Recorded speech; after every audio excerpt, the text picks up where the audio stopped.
Once we have our crops in the system, we can then add in the different varieties that we're using. So if I go into the variety section in Master Setup and I click on the blue plus,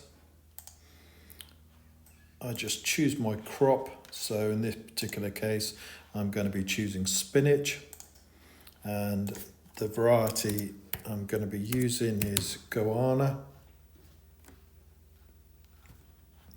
So the yield rate expected for that particular product will be about 1.2 kgs per square metre.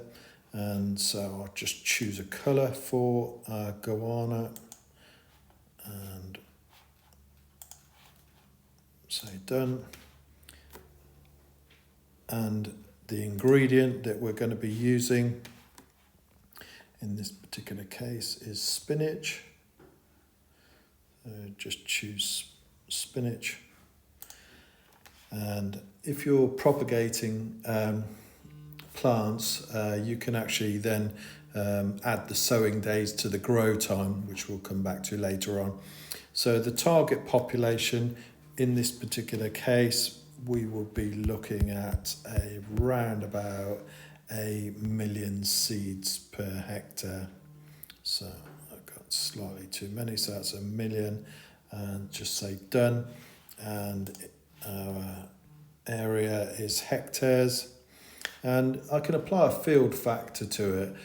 So if the field isn't particularly productive, I can put in a field factor of 90, for example, and it would add an extra 10% onto my requirement. So we give it a variety code. So in this case, GOA spin, okay, which can be linked to the stock system and also a stock code. And if it's a trial, the trial is treated slightly different from a normal crop. So if I just choose to save, that gives me now my category of spinach, my variety of spinach, ready to start planting.